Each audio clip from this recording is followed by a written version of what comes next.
everybody clear on that? Rotating in, rotating out? Yeah, so second, third, fourth. And then just line up, line up. Okay. Whenever you're ready to begin, we can begin. Okay. Good afternoon, everyone. I am Sarah Escott. I'm the Travis County Judge. I also want to welcome, we have the Cedar Park Mayor, Mayor Van Arsdale here. We have the Round Rock Mayor, Craig Morgan, the Austin Mayor, Steve Adler, the Williamson County Sheriff Chody, Williamson County Commissioner Bowles, Williamson County Judge Gravel. We also have Dr. Palazzo, who's the public health doc for Williamson County, as well as Dr. Escott, who's the public health doc for Travis County and the city of Austin. It's great to have this incredible regional unity here today on to face together the challenge of COVID-19. Our best enforcement in this challenge is our responsibility to each other. And this gathering of leaders from across Central Texas shows an incredible sense of responsibility to one another. COVID-19 depends on us to pass it from person to person. We have a small window of opportunity in which to flatten the spike of infection by taking aggressive steps right now. So, over the next days and weeks, I am calling upon our community to be strong, to be unified in maintaining social distancing. We will find new ways to work, play, and worship together. We will find ways to stay connected while preventing the spread of COVID-19 in our community through social distancing. So today, I have signed an order to stay home and work safe. The details of that order will be coming out over the course of the next hours so that people will be able to take a look at the order themselves and understand what it means for them. But at the end of the day, what it means is that we're asking our community to stay home to the greatest extent possible. We've identified specific industries and ways those industries could stay operating because they are essential. But if it is not an essential activity or an essential business, we're asking folks to stay home and to stay safe. So with that, I would like to introduce Dr. Escott to come up and brief us on the facts underlying this order and why we've gone to this aggressive but necessary action so that folks can stay home and stay safe. Dr. Escott.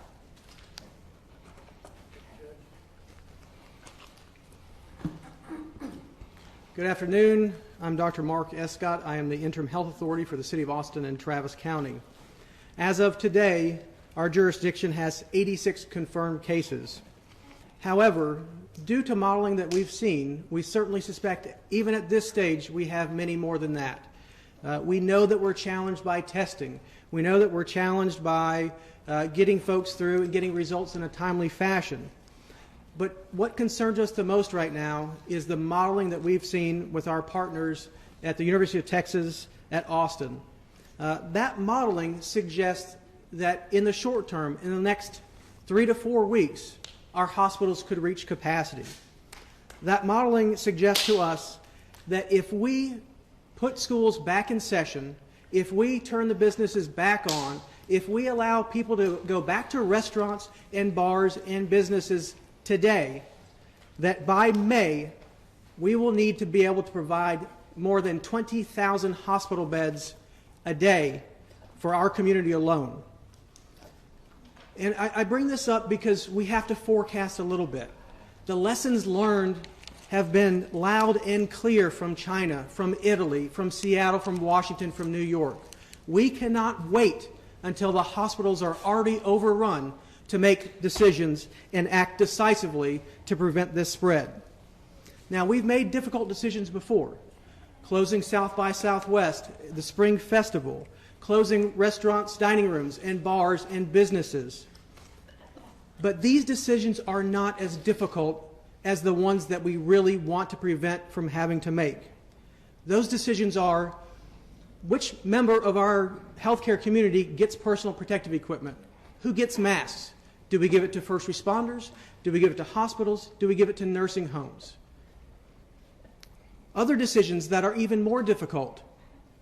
When we have scarce resources, if we were to run out of ventilators and ICU beds, we have to make difficult decisions about who gets the ventilator or not, who gets the opportunity to survive or not.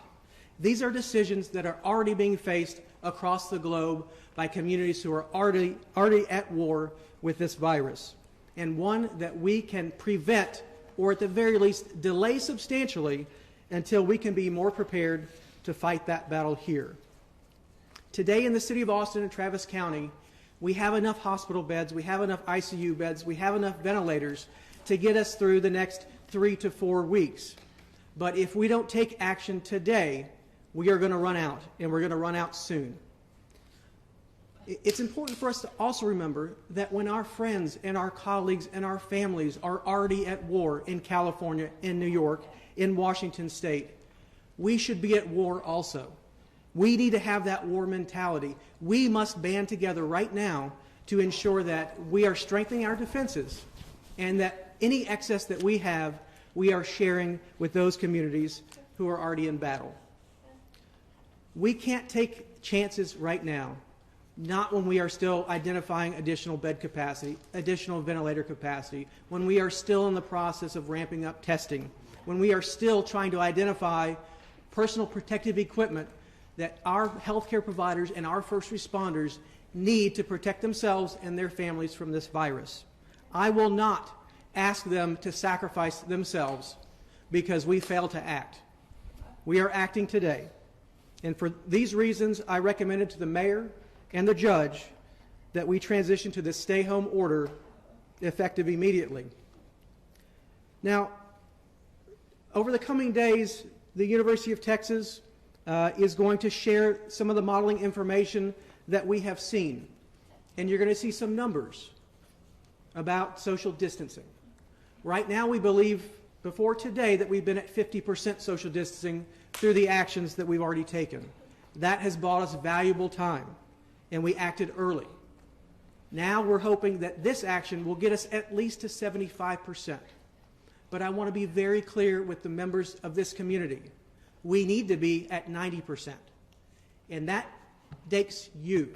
That takes all of you making individual decisions to stay home, to work from home, and to only go out if you need essential things. If you don't need essential things, you need to stay home, you need to be with your family, you need to connect with the world virtually. Further, I've recommended to school districts, private and public schools, that they remain closed for the remainder of the semester. The modeling that I mentioned, the modeling that will be shared in the next 2 days, indicates very clearly that that is a basic and necessary step to substantially mitigate this threat. If we don't do that, we will not be effective at preventing undue death and surge in our healthcare system. Now, it's important to recognize that some good decisions have been made along the way. And I want to recognize President Trump for his early and decisive action to restrict China travel. But we will not be judged on our early actions in this outbreak, in this crisis, in this war. We will be judged on the totality of our decisions. And therefore, we have to continue to use science and medicine to help guide and inform those decisions. It's critical right now that we stop acting independently as cities and as states. It's critical that we stop acting right now as Republicans and Democrats. To be successful as a nation in battling this war, we have to do it as one country. We have to continue to make decisions and take decisive actions now that will strengthen those defenses. We have to ensure that those of us who are battling smaller battles at this stage shore up those defenses so that we can reinforce those who are already at war. We have to continue to choose strength over fear in the face of adversity. But to do this, we have to do it not as individual cities and states, but as one United States. Together we can save thousands of lives in America. We can save thousands of lives right here in our community. But to do this is dependent upon the whole community. That's staying home. That's using good hygiene. That's supporting those that still have to work. our first responders, our healthcare workers, our sanitation employees. Those essential employees are going to be hit hard. They're going to have to work hard to support the rest of this community. It's up to our entire community to support them. I'll now ask Dr. Lori Palazzo, who is the Health Authority for Williamson County, to come to the podium.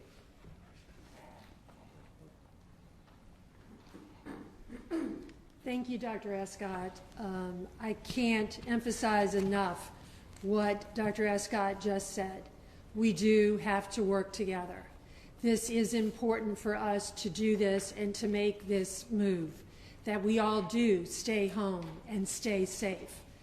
As you may know, 8 of the 10 deaths in the United States have been in persons over the age of 65. In Williamson County, we have 74,000 residents who fit into this category. Our goal is to protect all our residents, but especially this vulnerable population. That's why we've sent out control orders with strict infection control for all the nursing homes, assisted living facilities, retirement communities. And that's why I stand behind this decision to go even further with stay home, stay safe, to protect everybody, but especially our vulnerable citizens. Thank you very much for helping us, and please, let's all work together in a united front to keep everyone safe. And now, Judge Gravel from Williamson County will come speak. Good afternoon. I'm Bill Gravel, the Williamson County Judge, and I want to say first thank you to those that are a part of the Central Texas community and the region and the collaborative effort that we've used in working together.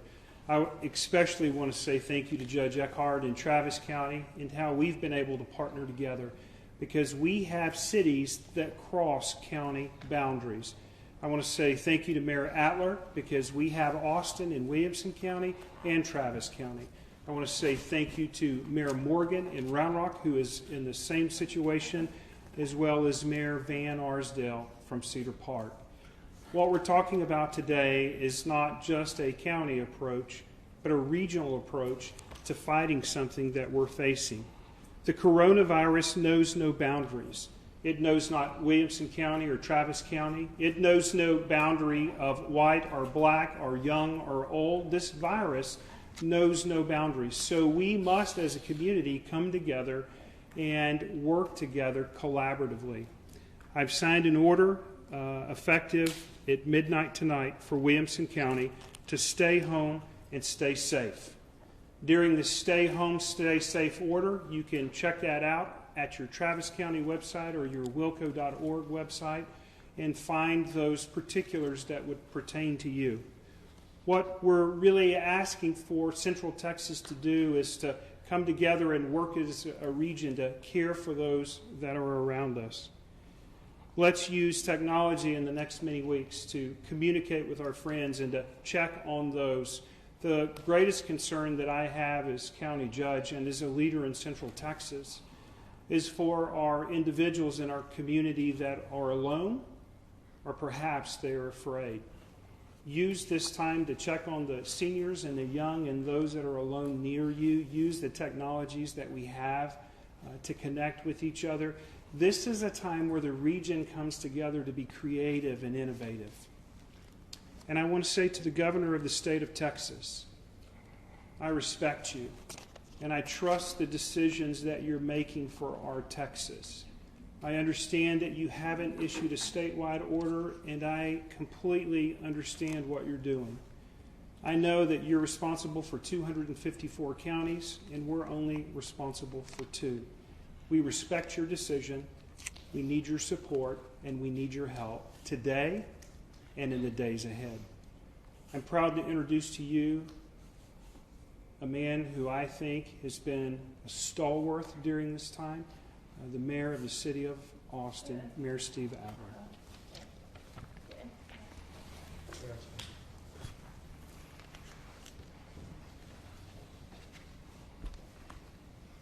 So we've got this. We have the ability to control what it is that happens in our community. So this virus has come. It is a big deal. It's becoming more and more apparent all the time. But let me lead with just a thought of and a measure of hope, which I think we can all embrace. If we all do what we can to help keep our neighbors safe and ourselves safe, then we're going to be able to weather this virus coming into our community in the best way possible. If we don't, though, the biggest challenge, the biggest risk we face is that we just don't take this as seriously as we need to, that we don't do the things that we can do right now. We don't take advantage of this real window of opportunity that is before us. If we don't grasp it and take advantage of this opportunity that we have, then we're going to get pretty much overwhelmed by the virus, and we won't be in a good place. But we get to control that. We get to decide both individually and collectively what's going to be happening in our community over the coming weeks. This is the challenge, and this is what we all need to do. And if you heard Dr. Escott talk earlier, it's pretty clear.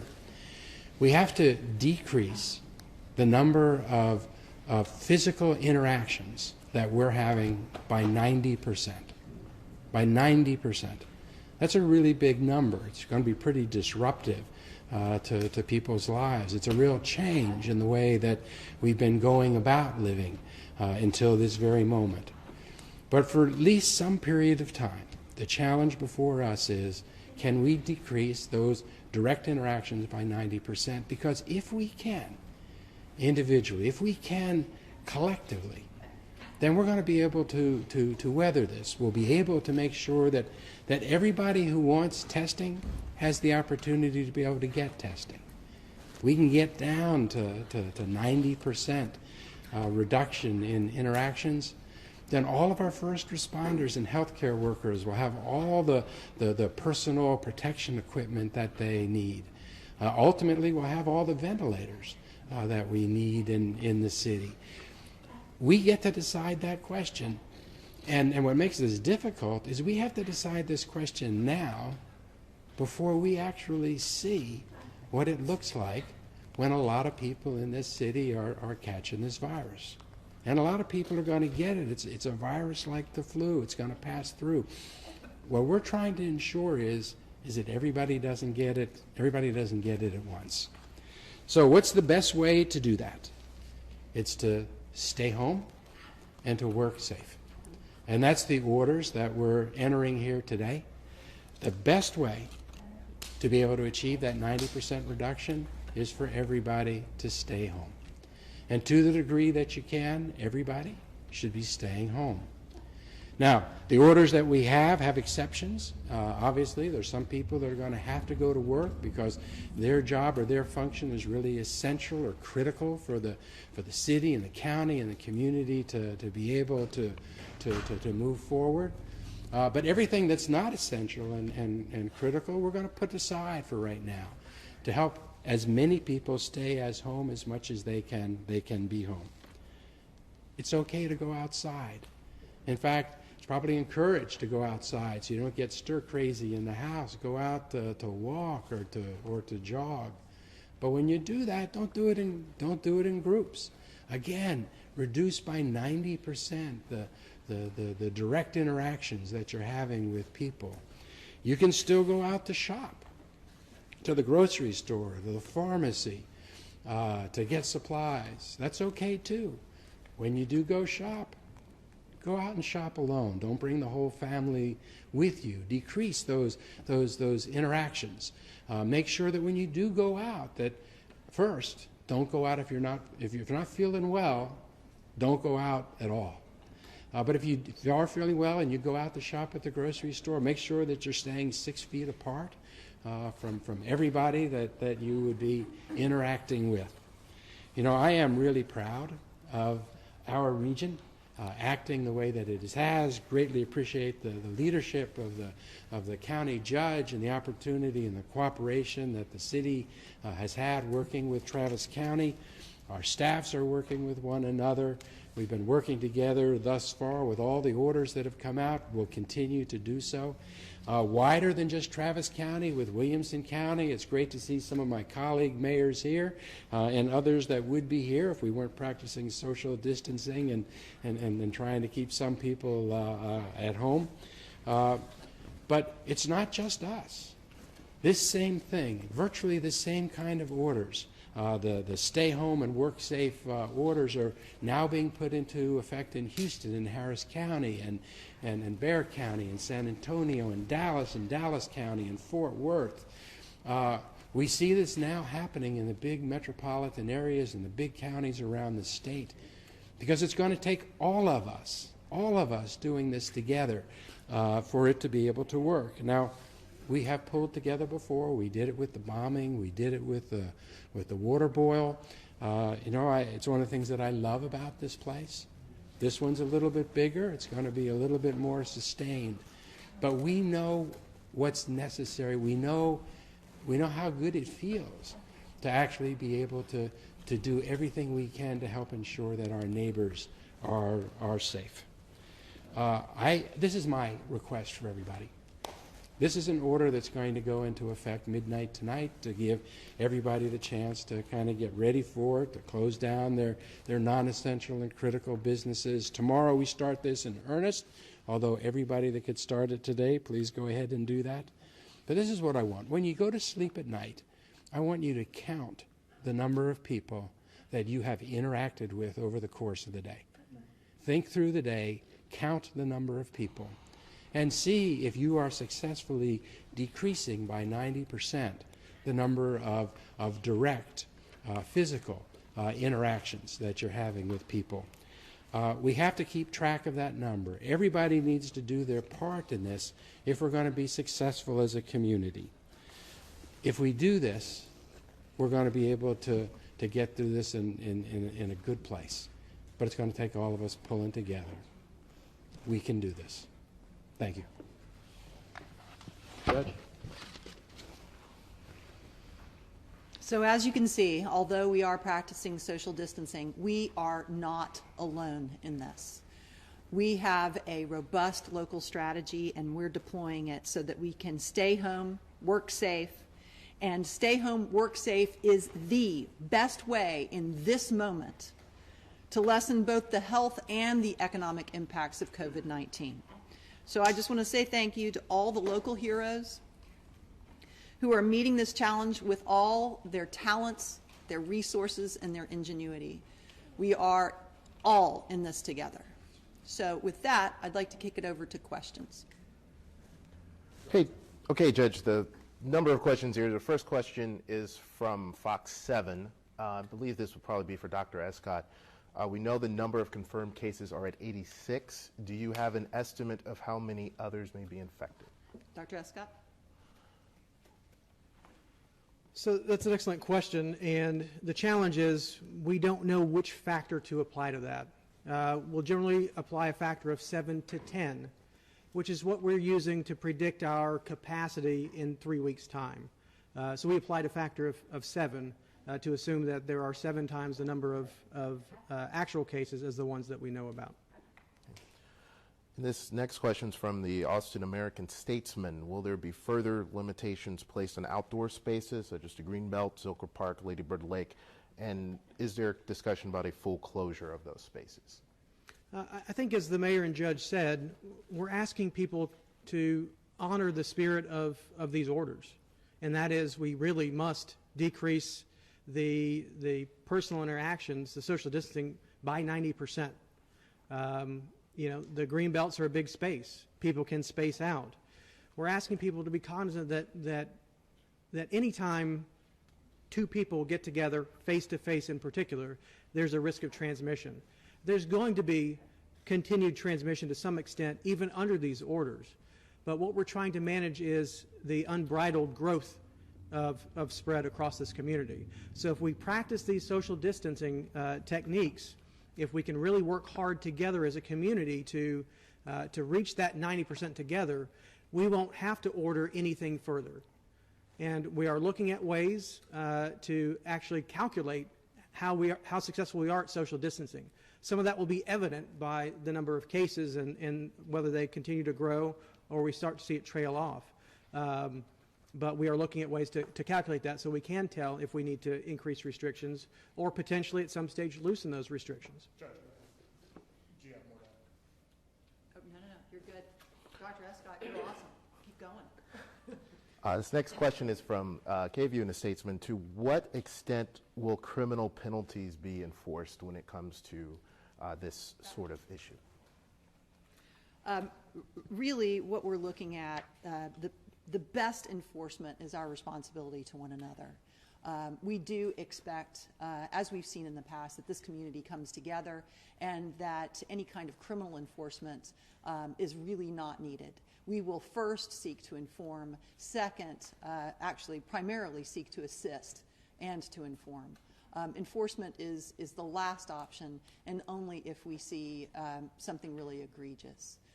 But there are provisions in these orders for law enforcement to assist us, absolutely.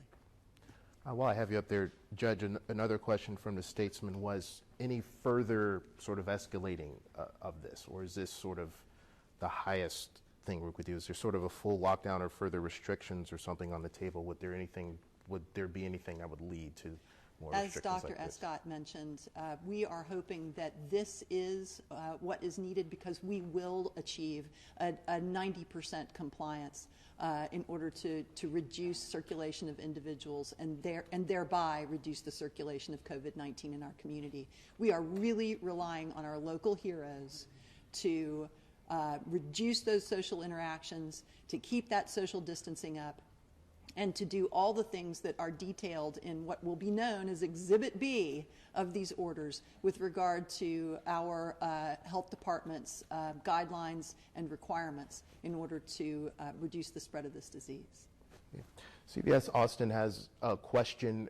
Did something change in health sort of updates that sort of prompted order? I know this was discussed, but if you could sort of elaborate on sort of moving from sort of bars and restaurants and gatherings to doing this sort of full stay-at-home order. This has been a swift-moving, unfolding pandemic internationally, nationally, and locally. Our local response has been aggressive. What is changing, I believe, is recognition, and I think you see it in the number of local elected officials that are here, as well as the number of orders you see coming out from Harris County, Tarrant County, Dallas County, Bexar County, McClendon County, Hayes County, Bell County. You are seeing a very aggressive local response out of a concern for the numbers that we're seeing.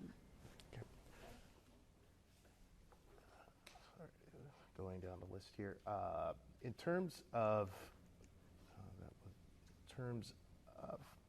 how confident in terms of the compliance with these measures are you that people in Travis and Williamson County, City of Austin, and regionally will comply with this? Well, as you've heard, we've probably achieved about a 50 percentage reduction in social interaction. We're going for a 90% reduction, and that's what this order is about. That question is from the Chronicle. Next question is from Hill Country News. And it's a question about both tests administered in hospital beds in both Travis and Williamson County. How many tests have been administered in both counties, and how many hospital beds do we have in both counties? Let's bring up Dr. Escott for that. He has a really wonderful grasp with this, with a series of task forces with expertise in our region addressing these issues.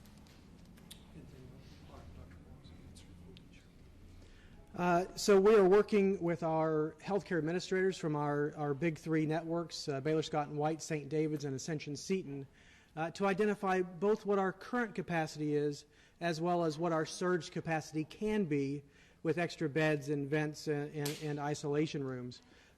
So we're still in the process of developing those numbers and identifying additional sites where we could care for people that may not be located in a hospital.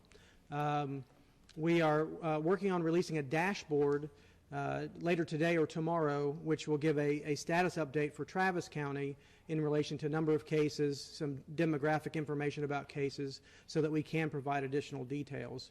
We have increased our testing substantially over the past week. We need to increase it substantially more. Again, we are limited right now by primarily right now by the swabs themselves and what we call the transport media that they go in, which are necessary to submit those tests. We have seen a approval of a rapid test over the weekend by the FDA with the emergency use authorization, which will give us what we call a point of care testing available primarily right now in hospitals or soon in hospitals, but could be generalized to other clinical settings and outpatient settings, which could give a result in 45 minutes. And in terms of and I'll go ahead and ask a question on behalf of KUT here. In terms of hospitals right now, are you seeing an increase in the number of reported symptoms reported to hospitals at this point that may or may not be reflected in the number of confirmed cases that are released? Actually, right now we've got 13 people in our jurisdiction who are confirmed and hospitalized. So that number is relatively low. I'll tell you that the hospital volumes, the ER volumes right now seem to be holding steady or slightly lower than usual. These are reassuring signs to us. Some of this has to do with people heeding the warning of not only going to the hospital if you really need to go to the hospital, but it's also partially related to cancellation of elective procedures, which increases capacity. We expect that there will be an increase in numbers, that we will still continue to see increases in cases and increases in hospitalizations.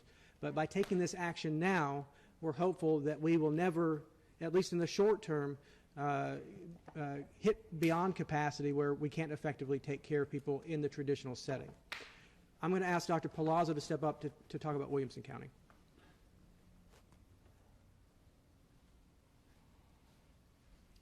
Thank you, Dr. Escott. Williamson County has the same similar numbers. We're a little bit less than Travis. Out of our 19 cases as of this morning, we only have 2 hospitalized cases. The hospitals in Williamson County are doing very well right now. They're not being overwhelmed. We're keeping daily tabs on the open beds and on the availability of ventilators, and we have a special task force working on that. As far as testing, just like Dr. Escott said, we're working on getting accurate numbers on those numbers, that the testing that have been done and the testing results themselves. And we're very excited about this at-home test that was just approved. So again, as testing capability increases, our cases will go up. Another good reason for us to have this order in place to all work together to keep that 90% percentage that we're talking about of less interaction and to keep our cases down.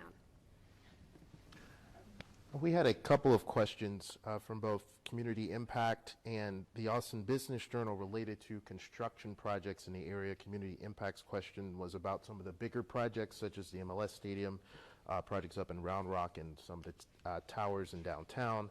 And also, the Business Journal's question considered some construction is considered critical infrastructure to continue. How should developers and builders interpret these orders if they're doing smaller office, multifamily, or single-family development? Without singling out a specific industry, what we're saying in this order is if your business is not essential to health and safety during this time of COVID-19, we are asking you to cease operation to the extent that you can't operate at home or underneath our minimum basic operations requirement in the order itself. So I will not speak about specific industries except to say if it's not essential for health and safety, we are asking you to stop operations for a period of time. It's absolutely essential that we get to a 90% reduction in human interaction. So if it is not essential activity or essential business, we're asking you to go to minimum standards of operation, which would include working from home to the greatest extent possible. Judge, well, I have you to ask a question about sort of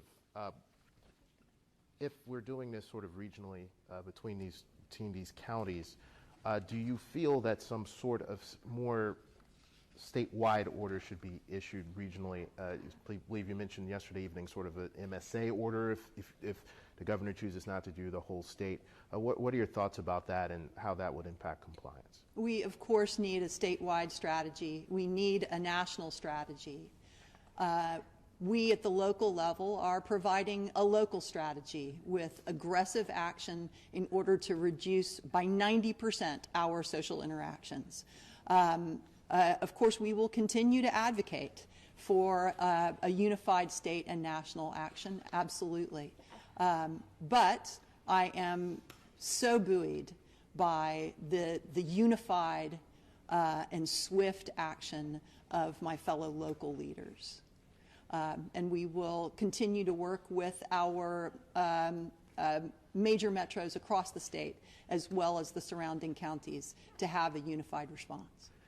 And in terms of you mentioning unified response, how similar are these orders? Identical across the jurisdictions, or are there subtle differences? Or of course, there are differences, and that I believe is it's possibly the strength and the weakness of not having a unified state or federal strategy.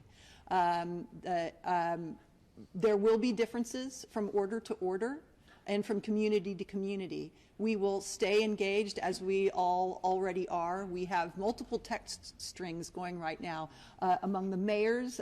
Mayor Adler has been spearheading a text string with all of the major metro mayors. I have been on a text string with all of the major metro county judges, as well as on a continual communication link with my Central Texas county judges and mayors in our 5-county MSA. So we're trying to get to the closest thing to mirrored orders as we can, given the difficulty of having multiple jurisdictions. I think that would be great. Judge Gravel, he can speak to what we have been doing to be unified. I want to first say thank you to all of the different media outlets and the platforms that you're using to help us tell the good story. I even know for some of you that are in the media outlets, this can be a turbulent time for you or a chaotic time for you. But I want to say this, whether you're the Hill Country News or Community Impact or the Austin American Statesman or CBS Fox or whatever network, you need to know that there's never been a more vital time for your service than now. And on behalf of all of the electeds, we want to say thank you for that. In the next few hours from the 2 county judges, you'll see orders through our county websites, and we would appreciate it if you would pick those orders up and recirculate those that are out there. We're working very hard to walk in unison, and I have to tell you that I have more confidence today than I did a week ago because of the people that stand behind me and the people that stand with me. The one thing that I have discovered in the last week is that Central Texas is amazing, and the best people to make the decisions for Central Texas are the people that are in this room. I would also encourage our neighboring county judges that are struggling with potential orders. Those will be made available on our website, and if you choose to join or partner in with us, we will stand together, arm in arm, from a distance, to protect Central Texas.